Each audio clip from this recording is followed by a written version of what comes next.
Hello, I'm Ed Thornton, Assistant Editor of the Church Times. This week, I'm joined by Paul Vallely. He'll be well known to our readers for his weekly column in our comments section. He's also the author of numerous critically acclaimed books, including a biography of Pope Francis. Paul's latest book is Philanthropy, From Aristotle to Zuckerberg, published by Bloomsbury and available from the Church Times bookshop for the special price of £25. The book was reviewed by Alan Billings in last week's Church Times, and this week we publish an extract. Paul, welcome. Hi, how are you doing? Very well, thanks. This is a major piece of work. Can I start just by asking how the idea for this came about? And it must have perhaps taken a number of years to research and write? Yeah, it's taken 6 years. Well, I'll tell you the truth. I got approached by a philanthropist who was looking for someone to write a history of English philanthropy. And he said he would give me 2 years worth of research money. So 6 years later, the book was finished.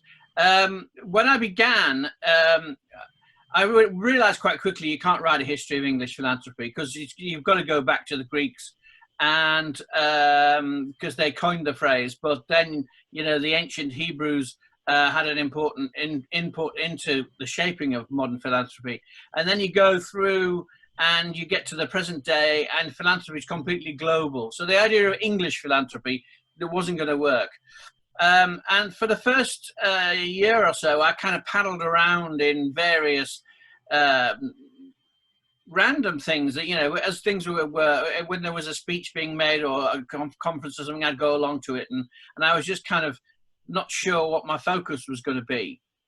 And then I suddenly realized what it ought to be. And it was about the spiritual dimension of philanthropy having been lost, and how the modern philanthropy, or what people call philanthrocapitalism, which is big businessmen who've made huge fortunes in the modern high-tech world, digital fortunes, they are pursuing a kind of philanthropy which is very top-down and fact-driven, and it's very much to do with data and measurements, and it's the head, and the heart has gone out of philanthropy a lot. And I wanted to find a way of reuniting the two. And once I clicked that was the point of the exercise, then the material began to take shape and fit into that narrative. I see. Could we go back to the start then? I mean, did it really begin with Aristotle, the definition of philanthropy? No, I mean, the first use of the word philanthropy is in Aeschylus, but my wife pointed out that nobody could spell Aeschylus, and they thought it began with E, and it didn't sound like A to Z like Aristotle to Zuckerberg did. But Aeschylus wrote the story of Prometheus, the god who took fire and gave it to man. And philanthropy was a term of abuse because it was phil, love, anthropos, people, lover of people. And it was the gods saying to Prometheus, you're just a lover of people. And they didn't like it because what happened was power was passed across. With fire, humanity was able to do something they couldn't do previously. And that really, going right to the other end of the scale, is a key thing that philanthropists need to work out how to transfer power. So the Greeks had this notion that it was about your place in society, social cohesion, social harmony, I suppose they would have called it. And Aristotle comes in because he said, it took it to a different level, as you would expect. And he said, it's really about the formation of moral character. You give because it improves you, not because it improves the other people. I mean, obviously there are responsibilities to how you give it to other people, but it's about you. So the Greeks were very focused on society and man's place in society, and it was very much men in those days. Then across the other side of the Middle East, about the same time, the Jews had this revolution, and they started to believe only in one God. And all the many gods of the pagan era were set aside in favor of the one God. And the one God, the covenant, men and women, Adam and Eve, the every man and every woman, made in the image of God. And they that changed the dynamic entirely, because if you're made in the image of God and God is giving all of this creation to you, then you have a responsibility to be like God and to give yourself, to give to other people. And so you had a different kind of dynamic, a different triangle where you had God, you, and everybody else. So instead of being about society, it was about community. And the lower levels of society had to be included because that was what God wanted. And Christianity then developed. It took bits of the Greco-Roman vision, but mainly the Jewish one, and it developed it by saying, when you give to the poor, you give to Christ. You do what you do for the least, you do for me. And that kind of incarnational truth set philanthropy on a 1,000-year journey in which it became, institutionalized. It was part of the warp and weft of society. It was there in tithes, in parishes. Bishops were seen in the early years as mainly as dispensers of philanthropy. Monasteries, a whole millennium of Christian charity in which there was this kind of Jewish sense of covenant, of people belonging together. And the medieval theologians talked about the mystical body of Christ, which was that we are all in some ways, in this some kind of cosmic, mysterious way, we're all connected to Christ. We all are Christ. And so when the rich gave to the poor, they were doing that in emulation of God. But the poor were praying for the rich because the medieval theologians had developed notions that riches were a trap, and the rich needed help, and the poor could pray for the rich. So there was a kind of circle of reciprocal, mutual bonding together. And then just at the end of the Middle Ages, that began to dissolve. And that's the kind of the jumping off point for the changes. The two traditions of philanthropy, the Jewish and the Greek, lost their sense of balance, and the Greco-Roman one, the Romans were very in favor of philanthropy as a kind of means of social control and to buy the favor of the population, bread and circuses and all that kind of thing. And if a Roman built a monument, he would write on it "De sua pecuna fecit," built with his own money. So it was to establish the importance of the giver, and that tradition became dominant then. And the more heart, the Jewish tradition, pops up all the way through the history of philanthropy, but it becomes subservient to this kind of Roman notion, which has come right through into philanthrocapitalism. Very interesting. I mean, you're right that philanthropy is not the same thing as altruism, but there are significant overlaps between the two. Could you expand upon that a bit? Do people often get the two confused? Well, altruism, the word as we've got it, comes from the Enlightenment. It comes from the French in the Enlightenment, and it was about the good of others in a very kind of idealistic sense, in a very particular sense. Philanthropy, as we've seen, it can be about social control. It can be about political manipulation. It can be about laundering your reputation. If you run a dodgy business, you think, if I give money, then that will make people think better of me. The archetype of that was Andrew Carnegie at the start of the 20th century, who was the richest man in the world. He'd built his fortune on ruthless business methods, cornering the market, dodgy deals, and most of all, doing his workers down, paying them as little as he could, and cutting their wages. And people who worked for him were in a terrible state, and some of them even died as a result of his strike-breaking methods. when they went on strike. So he was a pretty kind of bleak employer in lots of senses. But then he became the model for the great philanthropy that set the template that was set in the 20th century, in which he thought, right, well, I'm going to give a lot of this money that I've got away. He developed this theory. He wrote an essay called Wealth. And he had this theory, which was that if you die wealthy, you die disgraced. You've got to do something good with your money. And it grew out of the 19th century sense of social Darwinism, the idea that if you got to the top, it was because you were better. Rich people were better than poor people because they'd shown it by accumulating all this wealth. So poor people shouldn't be allowed to decide how money was spent. You shouldn't leave it to your children either, because they might not be up to it. They might not have the qualities that you have, that you got you these great riches. So you have to decide what to do with it. And he decided he was going to build ladders for the aspiring poor to climb up. And so he wanted to build parks and swimming baths and concert halls and libraries. He built 3,000 libraries all over the world. I mean, I did my A-level revision in a Carnegie library back in Middlesbrough in the old days. But he had this counterbalancing thing where he thought that somehow the philanthropy, which he did in the second half of his life, was kind of making up for the contradictions of the first half of his life. So philanthropy can be all sorts of things. It's not just altruism.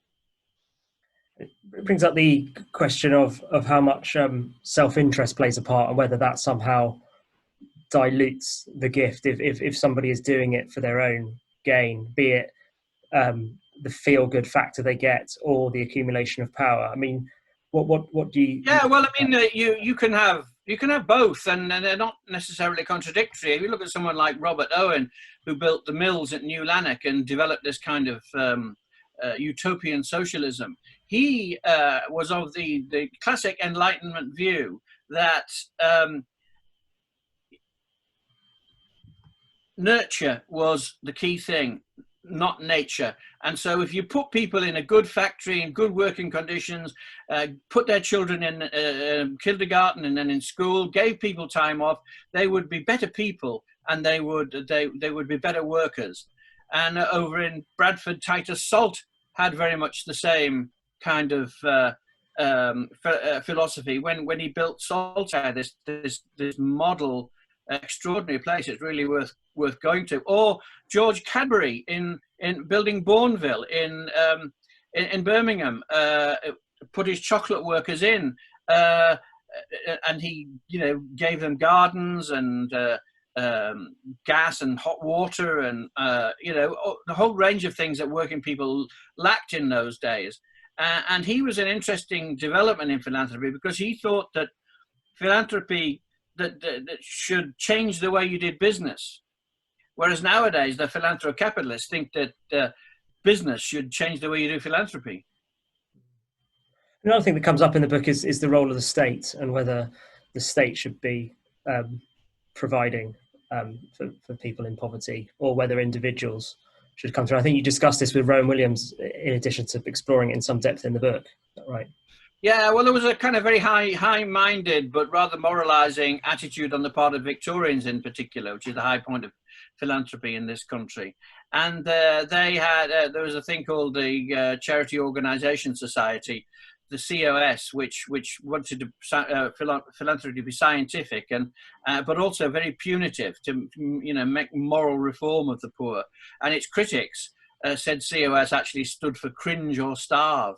And one curate in the East End who took against them put in an application for funding from the COS, and he put it in the name of Jesus Christ, and filled in all his qualifications, that he was a mendicant preacher, and the application was rejected because he was obviously a feckless character, this Jesus Christ.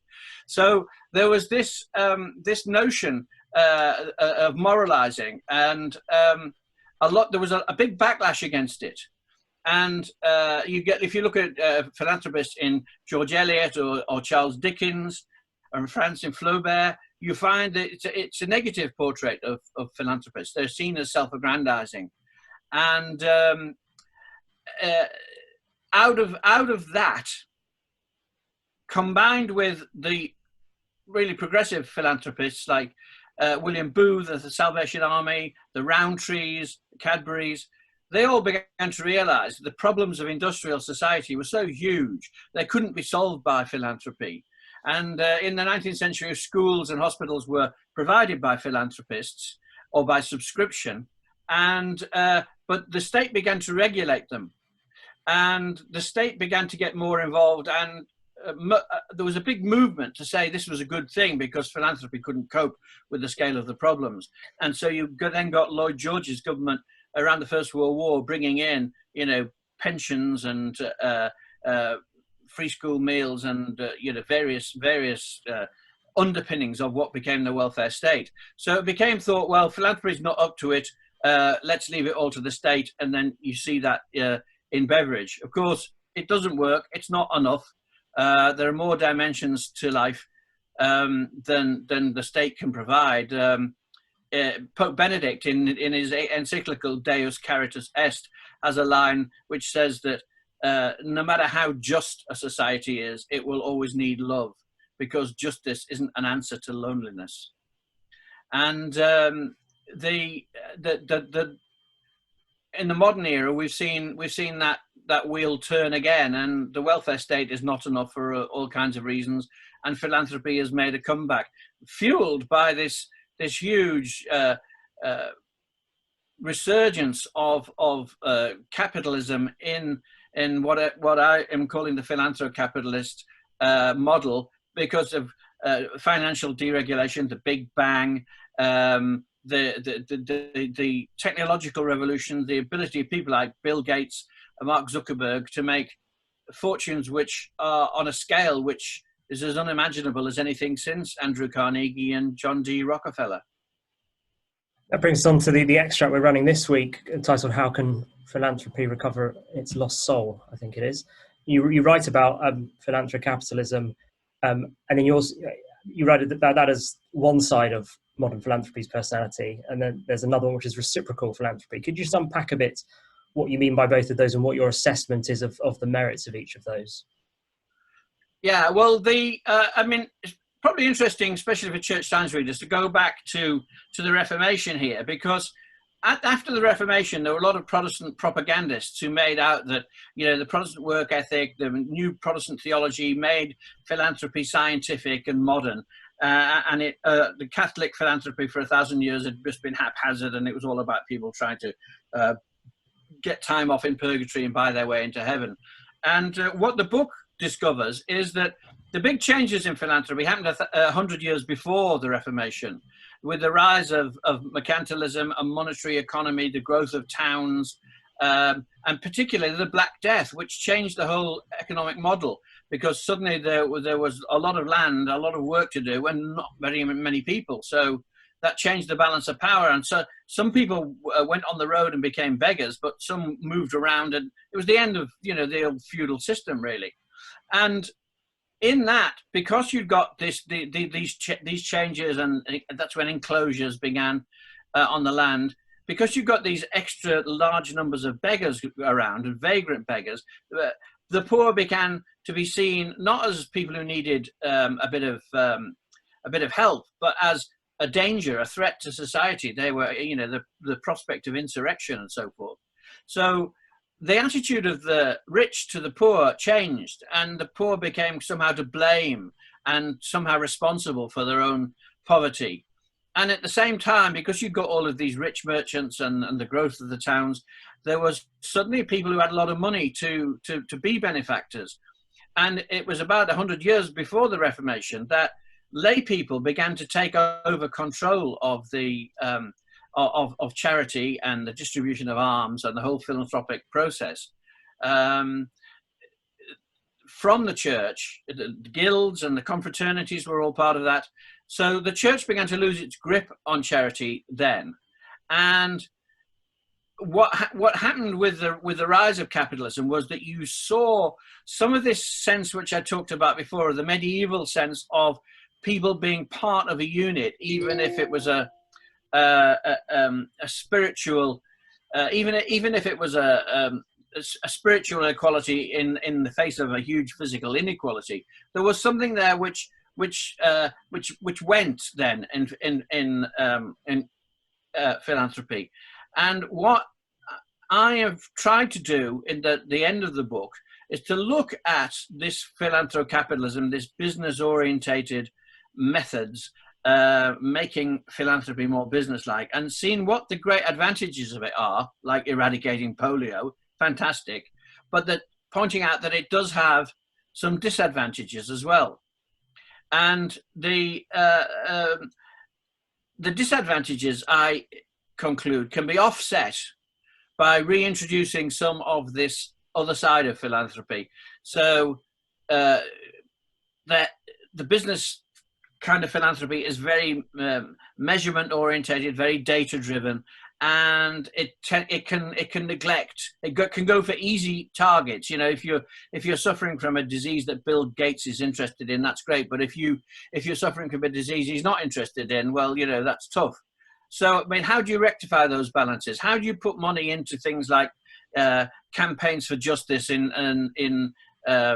against exploitative industries in developing countries and so forth? Philanthropy is not good at that. So how do you rebalance that?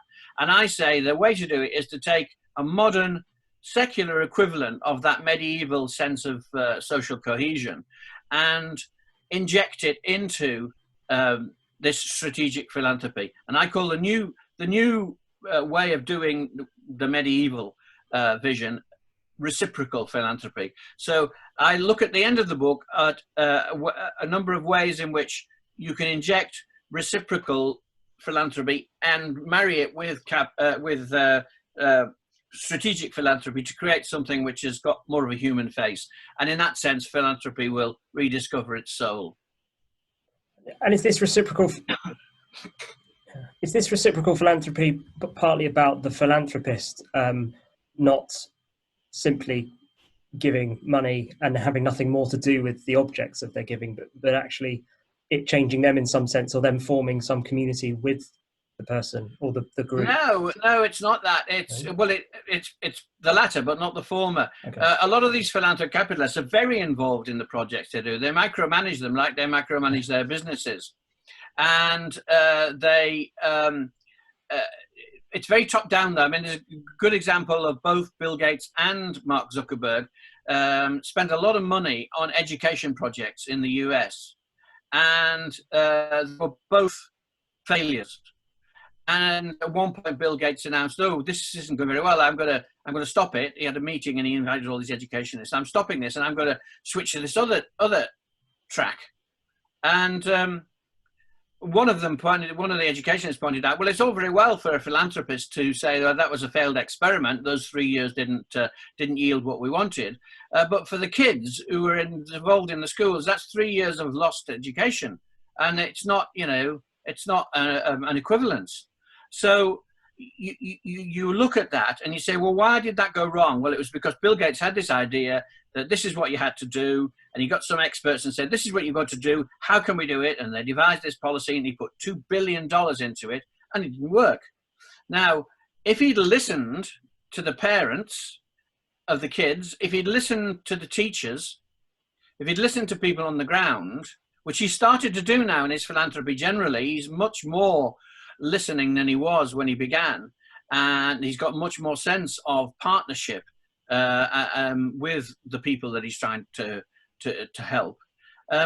If you can do that, if you listen, you take a two-way process, so stuff comes up from the grassroots, ideas come up from the grassroots, and it's not all just, look, I'm the clever guy around here with all the money and I'll decide what happens.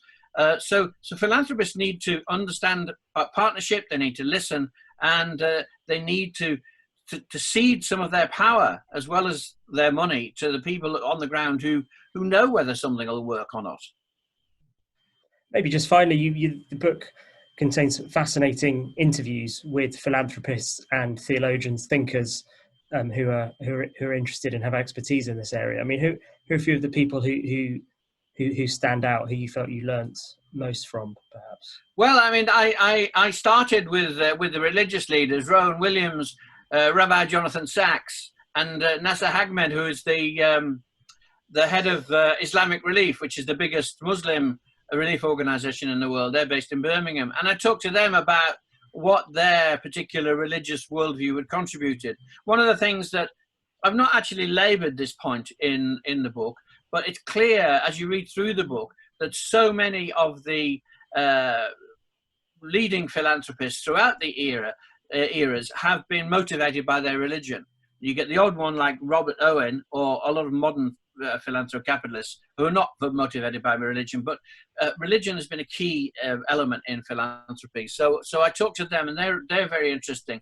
I talked to Christian philanthropists like Jonathan Ruffer and John Studzinski about what motivates them and how they decide what to give and what not. Ruffer is a great example. He's got a project up in County Durham in a very deprived area, former mining area, in which he's working with the people on the ground. And you know, the ideas go both ways. I mean, he started by buying all those Baroque Spanish portraits in the Bishop of Durham's palace and refurbishing them all. And then he decided, well, they were probably best where they were. So he bought the castle as well and refurbished that. And then he put all his money into the surrounding areas. And he came top of the Sunday Times giving list in 2019 because he was extraordinarily rich, and he's given huge amounts of it away. So I talked to people like that. I talked to a man called Chris Oxley, who runs a foundation called Atlantic Philanthropies. And that was started by a chap called Chuck Feeney, who's known as the James Bond of philanthropy, because he operated undercover. Nobody knew who he was for years. And his philosophy is that he wants to give everything away before he dies, and he wants his last check to bounce. And Chris is the man who's been charged with spending down, as it's called, spending down the Chuck Feeney Foundation. He was really interesting. I talked to Richard Branson about, you know, what motivated him. He finances the Elders, which had Desmond Tutu and Nelson Mandela and other world leaders after they'd left office, going around trying to sort out to mediate in war situations, and Branson does that. But I also talked to him about his work with NHS, which has been much criticised, and the fact that he is a tax exile. He doesn't pay tax in this country, and people will criticise him for his, you know, his philanthropy being a cover for that. He doesn't see that. He sees those as two different sensible parts of his worldview. And then I talked to Bob Geldof and also to Lenny Henry about different elements of philanthropy. Geldof is very much in the tradition of John Howard, the penal reformer. John Howard in the 18th century was the first man in England to be called a philanthropist.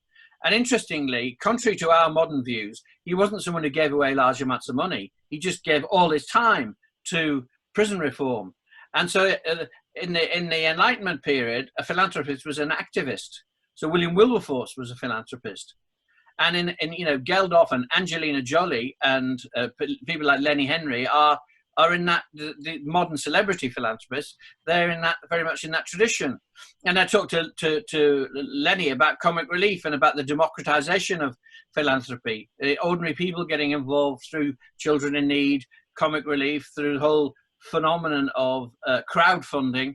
And I talked to Eliza Manningham Buller, who used to be the head of the MI5. She's now in charge of the Wellcome Foundation, which is the 4th biggest charity in the world, and funds all this medical research. I talked to her about how she's accountable for all this money that she spends. I mean, because one of the big problems in philanthropy is that these rich people, rich foundations, can go out and do what they want. And so I was saying to her, well, you know, who holds you to account for this?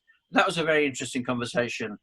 Neri Woods at the Blavatnik School of Government in Oxford talked about a load of really interesting globalization perspectives on philanthropy, and also interestingly defended taking money from the Rhodes Trust got all these razzo at the Rhodes statue in Oxford, but she doesn't mention the statue, but she defends the idea of the Rhodes Trust. Rhodes was somebody who made his money from exploiting the colonial situation in Africa, and rather like Colston and the other people who have their statues pulled down, people say, we shouldn't allow his philanthropy to whitewash his deeds, that is a fair point. But a ruthless exploiter who does some philanthropy is still probably better than a ruthless exploiter who doesn't. It's a fascinating book. Thanks for your time, Paul. Just to say again, it's Philanthropy from Aristotle to Zuckerberg, published by Bloomsbury, and is available from the Church Times bookshop for the special price of £25. And do go to our website to see the extract this week, and it's in the paper this week as well. Thank you. Thank you.